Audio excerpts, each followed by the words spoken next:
రద్దు చేయాలి ట్రోల్ ఛార్జీలను, గ్రామాల్లో బెడ్ షాపులు నిషేధించాలి, రద్దు చేయాలి స్మార్ట్ మీటర్లు, రద్దు చేయాలి ట్రోల్ ఛార్జీలను, తగ్గించాలి గ్యాస్ పెట్రోల్ ధరలను, తగ్గించాలి నిత్యావసర వస్తువుల ధరలను, తగ్గించాలి విద్యుత్ ఛార్జీలను.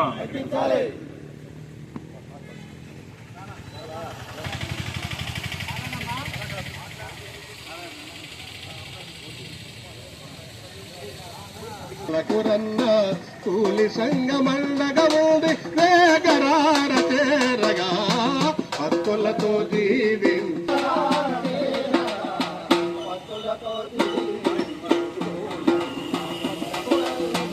అనునిత్యం పెరిగే ధరలు కప్పు లేని కొంపలోన కుండలోన గింజలేదు, కప్పు లేని కొంపలోన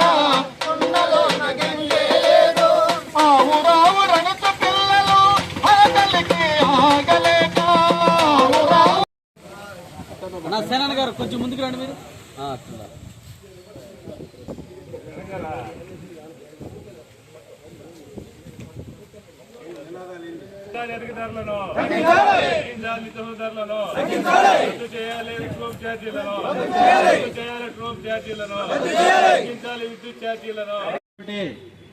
ఈ నిరసన కార్యక్రమానికి వచ్చినటువంటి కామ్రేడ్స్ కి, అదేవిధంగా పాత్రికేయ మిత్రులకి అందరికీ కూడా ధన్యవాదాలు తెలియజేస్తున్నాము.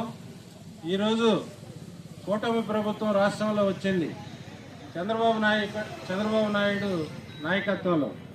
అయితే వాళ్ళు చేసినటువంటి వాగ్దానాలు ఏ ఒక్కటైనా పూర్తి చేశారా అంటే ఏ ఒక్కటి పూర్తి చేయకపోగా ఇప్పుడు ప్రస్తుతం అదనపు భారాలు వేసే పరిస్థితి వచ్చింది. అదనపు భారాలు అంటే ఈరోజు ట్రూ ఆఫ్ ఛార్జీలు అంటే ఇంధన సర్దుబాటు పేరుతో 4,000 కోట్లు తెలియకుండానే మన నెత్తిన రుద్దారు.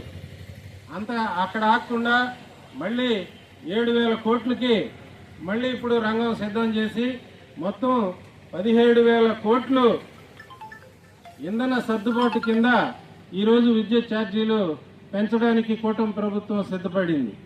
అయితే చంద్రబాబు నాయుడు గారు ఒకసారి పునరాలోచించుకోవాలి. ఆయన ఒకే మాట ఒకే బాటలో నడిచే వ్యక్తిగా ఆ రోజు ప్రచారంలో చెప్పాడు. ఏం చెప్పాడు? నేను కూటమి ప్రభుత్వం ద్వారా గెలిస్తే ఛార్జీలు పెంచే సమస్య లేదు అన్నాడు. ఈరోజు యూనిట్కి ఉన్న పళంగా ₹1.40 రేటు పెంచాడు. ఇది చంద్రబాబు నాయుడు చేసిన వాగ్దానాన్ని అధిగమించి పొరపాటు చేశాడు. ఈ పొరపాటును సరిదిద్దుకోవాలని చెప్పి సిపిఎం పార్టీగా డిమాండ్ చేస్తున్నాం. ఆయన కుమారుడు ఆయన చెప్పింది ఏం చెప్పాడు ప్రచారంలో? నేను మా ప్రభుత్వంతో కూడా ప్రచారం చేస్తున్నాను, పాదయాత్రలో ఉన్నాను, ఊరు తిరిగాను, మీరు గనక ఎక్కడైనా స్మార్ట్ మీటర్లు పెట్టినట్టయితే నిలవను పగలగొట్టండి, మీ వెనక మీ ముందు నేను ఉంటాను అని చెప్పాడు. ఇప్పుడు అదే పెద్ద మనిషి ఏం చెప్తున్నాడు? మీటర్లు పెట్టించేదానికి సమాయత్తం అయ్యాడు. ఎక్కడైనా ఎదురు తిరిగితే పోలీసులను పెట్టి మరీ మీటర్లు పెట్టించే ప్రయత్నం చేస్తున్నారు. ఈ స్మార్ట్ మీటర్లు పెడితే స్మార్ట్ ఫోన్కి డబ్బులు వేస్తే ఏ విధంగా పనిచేస్తుందో అదేవిధంగా స్మార్ట్ మీటర్కి డబ్బులు చెల్లిస్తేనే ఇంట్లో కరెంట్ వచ్చే పరిస్థితిని ఒక పన్నాగం ప్రకారం కేంద్ర ప్రభుత్వం ఆదేశాలు తూచా తప్పకుండా రాష్ట్ర ప్రభుత్వం ప్రవర్తిస్తుంది. తల్లికి వందనం, ఇంకా కూడా 50 సంవత్సరాలు దాటిన వాళ్ళకి పెన్షను, అది కాకుండా ఇంకా కూడా మహిళలకు 18 సంవత్సరాలు దాటిన వాళ్ళందరికీ 15,000 రూపాయలు ఇస్తానని చెప్పడం, బస్ ఛార్జీలు ఫ్రీగా ఇస్తానని చెప్పడం, అంతేకాకుండా అనేక రకమైనటువంటి పథకాలు ఆయన పెట్టాడు. ఈ పథకాలన్నీ పక్కన పెట్టి ముందు ప్రజల మీద అదనపు భారాలు ఈ రెండింటి మీద విద్యుత్ మీద పెట్టాడు.